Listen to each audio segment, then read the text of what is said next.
I have, excuse me, the innate ability and the blessing to have been born into two different cultures. One, I learned early on, was not sufficient or desired, and that was my indigenous side. And the second was my white Protestant side, and a little bit of Catholic smeared in for flavor. But what I did learn growing up is the difference in community and how we saw each other as people. In the Catholic Church, there is a load of community, even if we don't believe that there was an education and an expectation to advance and grow as a people. In our tribe, we had both. You were expected to explore the world, find what worked for you, and we are a community. Excuse me. What I learned very early on in Protestantism is that what the Reformation created was something called the sacred self. And it passed on for all these hundreds of years. And one thing that came with this Protestantism is this work ethic that it expects us, it actually requires us to work ourselves into exhaustion. That if we aren't being productive, we are not useful in society. If we are disabled or broken in any way, we are not useful in society. If we are not contributing our fair share, whatever that is, we are not considered a useful member of society, and rest is never acceptable. In the society we live in today is a capitalistic one, and it allows them and capitalists to exploit this mindset by putting profit over people, seeing people as a commodity versus seeing our humanism.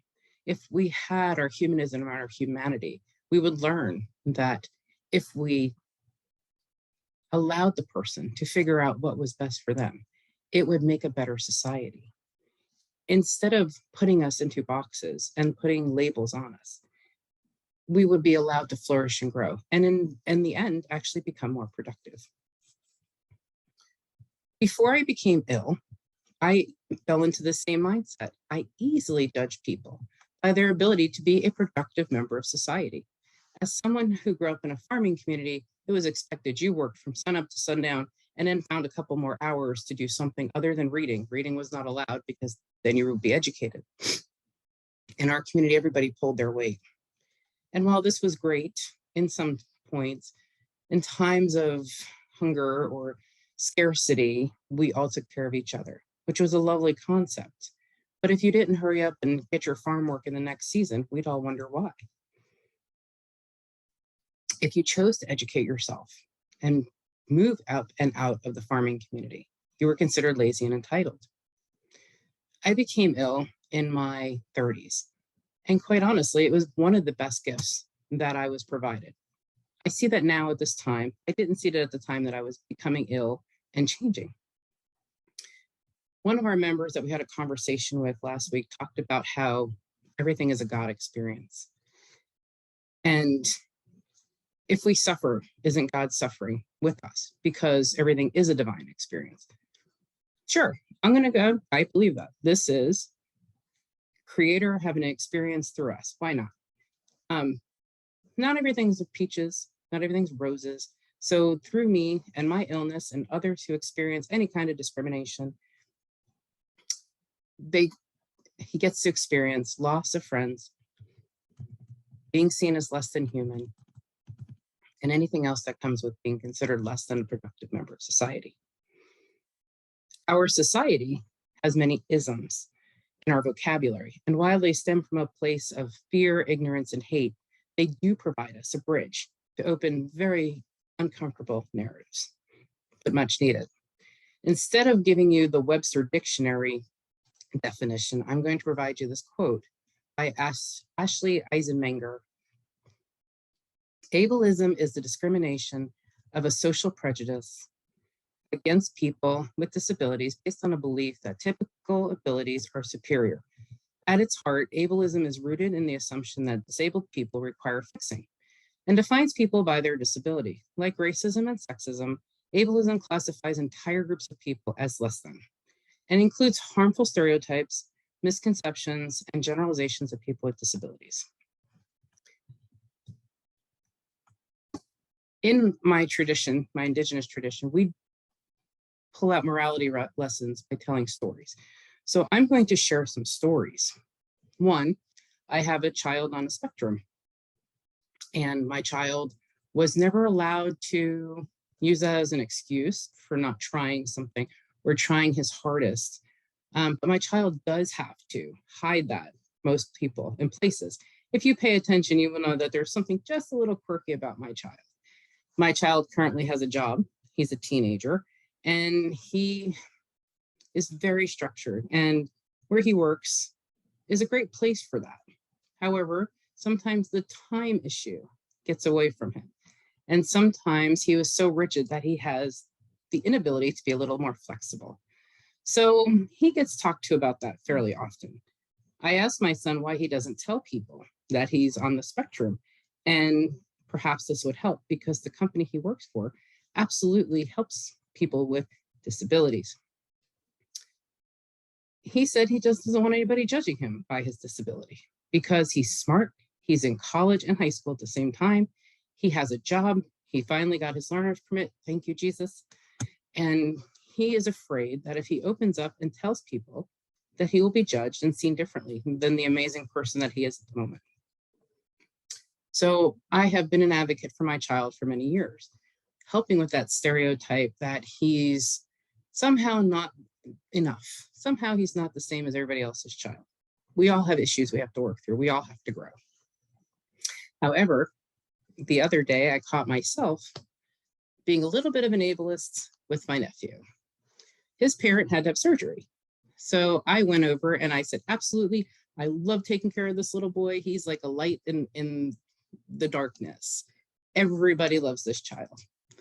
So he has a condition, it's called neurofibromatosis type 1, that causes him to have just a little bit of a different speech pattern, walk just a little bit different.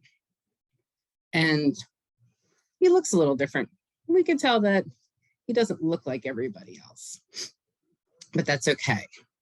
He is, again, the light in the world for me, or one of them. So the agreement was, I will happily help you make pancakes if you help me cook them. Great. So we mixed things, we poured things, we measured things. There might still be a little bit of apple cider vinegar on a cabinet somewhere, but his parent can figure that out. And in the end, I was surprised that my 9-year-old nephew could mix flour and water. I don't know why, it didn't hit me at the time, why I felt this way. But then he said, I want to pour the batter in the hot pan. Okay, we got through that. But when it came to, I want to flip the pancake, I just didn't think he can do it. I actually told him no, not without my help. And he looked at me and he said, why? I said, well, the pan's hot. I'm worried. I would never ask another 9-year-old to do it with me or let me guide their hand. By the third time, he said, Val, because he can't say my name, Val, I can do this all by myself. And he put his hand out and he said, mine? Okay. So I gave him the spatula. And my little man went ahead and he flipped that pancake. And if he could have dropped the mic, he would have. He put the spatula on the counter and he walked away like a champion, knowing that he got me. So it was a moment of reflection for myself. And in this Lenten season, I believe it's not a time of sacrifice or being grateful, but it's a time for self-introspection and growth.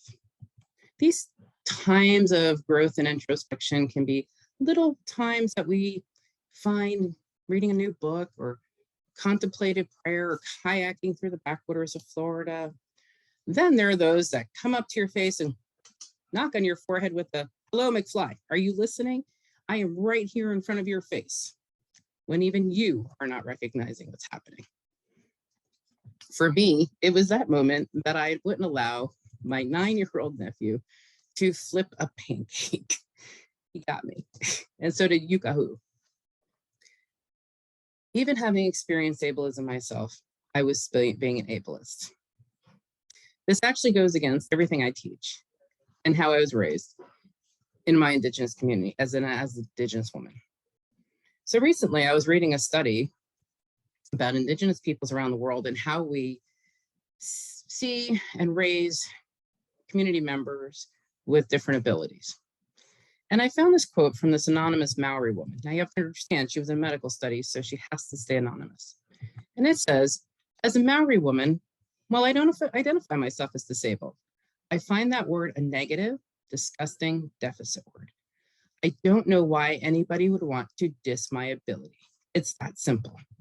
Well, I agree with anonymous Maori tribal member, but that doesn't mean that everybody feels the same way. Personally, don't call me disabled. I've fought really hard against that label because everybody still sees me as something different. In 2013, I became quite ill. I contracted dengue fever, one of 26 cases in the state of Florida that year. And I fought for months of high fevers. I lost 50 pounds from not being able to absorb any foods. My bones felt like they were breaking on a regular basis. I felt as if I was being punished for this life, punished for a last life. Is reincarnation even a Christian thought? I don't think so. I think it's carried over from Greco-Roman thought. If we look at John 9, verses 1 through 3, it gives us a little insight into what the apostles were teaching at their time. As he passed by, he saw a man blind from birth, and his disciples asked, Rabbi, who sinned, this man or his parents? Then he was born blind. Jesus answered, it was not that this man sinned or his parents, but the works of God might be displayed in him. As we regularly discuss, we talk about how we are all divine, how we were all connected, how God is having an experience through us. Well, wouldn't that be more along the lines of what Jesus said than being punished for a sin that somebody else created, or you created in the last life, or your parents even committed? When I was healed enough to venture back into the academic world, because there was no longer a way I could be a nurse or a paramedic, I craved something more. I sought out more. I didn't know what it was, but I sought. Today I know that was a call, and I fought really hard against that call because I wasn't Christian. I wasn't a follower of Jesus. I was an Indigenous woman. No, I was wrong. Again, McFly. However, what I noticed when I visited churches versus synagogues or temples is that Christians tend to put disabled people on a pedestal. It's not a very comfortable position. You should be closer to God like this disabled person, but yet we are still seen as less than. And we can see it today. One of the things I've noticed visiting other churches was, do you ever see services just for disabled children? And what do we do most of the time when children make noise? We pick them up and we bring them outside so that they don't disturb us. Well, if we're all part of God's experiences, isn't God wanting to experience church through a child and the noise and the community that soothes them? That's not what's happening in church. We tend to exclude the children that make a little more noise, that need a little more help, that are just a little different. And that needs to be looked at. And maybe we can come up with an idea on how to change that. I not only experienced discrimination from able-bodied people, but I also experienced discrimination from the disabled community as well. And I'll use this for ease. I'm not a fan of the word disabled. I have been told, at least you're not an amputee. Ouch, I don't want to be an amputee. I don't want their experience, but I have my own experience. At least you don't have cancer. No, you're correct, but dengue fever activated genes that will in the end kill me. So I'm pretty sure that counts as a disability. Or, hey, you know what? You don't look that sick. Are you sure you're sick? My favorite was, this position requires great time management, critical thinking skills, organizational skills, and other complicated tasks. I looked down and saw that my legs weren't working great that day, so I had forearm crutches. But my brain was pretty much working. I was able to follow GPS and get there. So, ma'am, I have those skills in spades. It was just my legs that aren't working today. Before being sick, I was a workaholic that would never say no to anyone, that would cover anyone's shift, that would work until 10 or 11 at night, missing my child. I always volunteered to help. I always offered an ear for people who needed one. After convalescing and re-emerging into the world I had known, I realized that life had moved on without me. My friends made excuses why they weren't available anymore. My former employer refused to even consider employing me again because I might have to take extended leave. I didn't ask that mosquito to bite me. The organizations I volunteered for no longer saw me as useful because I had to work around my bad days, and I had some bad days. Another experience that had left me stripped of my dignity. When I was this able-bodied person, everybody saw me and wanted a piece of me. When I ventured back into my old life, which took far more strength than anybody knows or could even imagine unless you've been through it, no one saw me anymore. It was as if I was no longer human. So my question for today is, how has the Western philosophy as humans, as a commodity, led to systemic ableism? How can we as individuals help change that? Thank you.